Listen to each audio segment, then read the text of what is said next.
welcome to 189 Media, where we just don't give a shit. Today we will be reviewing the third issue of Godzilla in Hell. I am a little sad to report. This issue does not hold a candle to issue number 2. The main criticism I have about this comic is the artwork in some of the later panels. But let us do a quick summary of the comic first. The comic opens with a devastated Earth, littered with evidence of an epic battle. You see Battra's dead body, MeckaGodzilla's arm, Mogera on fire, and finally, we come to the final two monsters left standing, Godzilla and Space Godzilla, in Rio de Janeiro.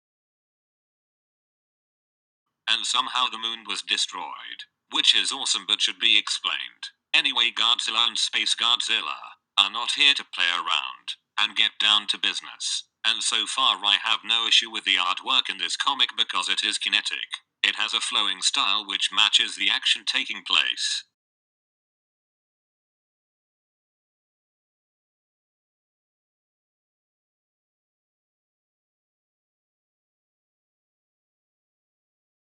In this scene we see a Godzilla wearing Space Godzilla's blast attack on his back like a badge of honor. But Space Godzilla isn't going down without taking Earth with him.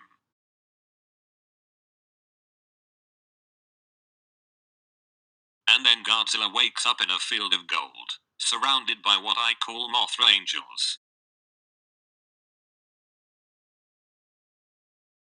who are working for some kind of monster mountain god composed of Anguirus's shell, King Ghidorah's wings and Gigan's fin, and probably parts of other monsters and a ton of eyes. I guess this is monster heaven and they're trying to recruit Godzilla into their holy army, but Godzilla isn't interested.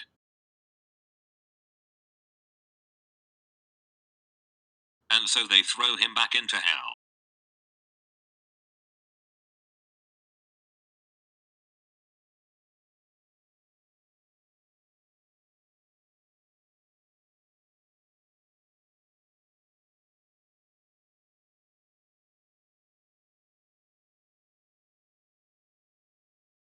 Where he is welcomed by a newly revived Space Godzilla, and around this point in the comic is where I have an issue with the artwork.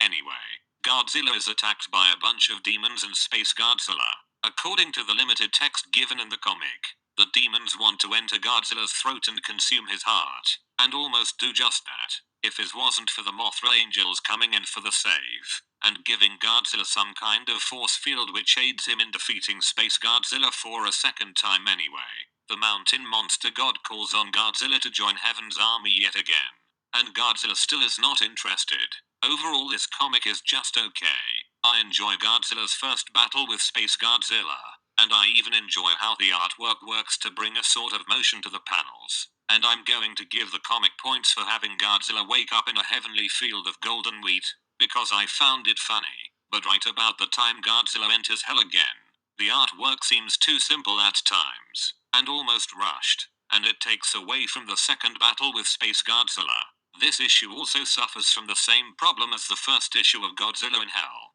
in that it has little to no text. It relies too much on visuals to move the story along, which is a shame because just a little narration would have helped during the slower moments. But whatever. So far the Godzilla in Hell series has delivered and we all want to know what will happen next. And there are a million questions that need answering. My final score for this issue is 7 out of 10. What ultimately saved the comic for me is the strong apocalyptic opening, which climaxes perfectly with the first fight with Space Godzilla. Anyway, this is a cover for the 4th issue. It looks like they will be using MeckaGodzilla. And check out this variant cover. The finished version of it will not disappoint, but what I'm excited about is that Godzilla will be fighting devilish versions of King Ghidorah and Destroyer. This looks great, but I just hope they finally start telling us why Godzilla was put in hell. Anyway, this has been 189 Media, and this concludes our broadcast day. Over and out.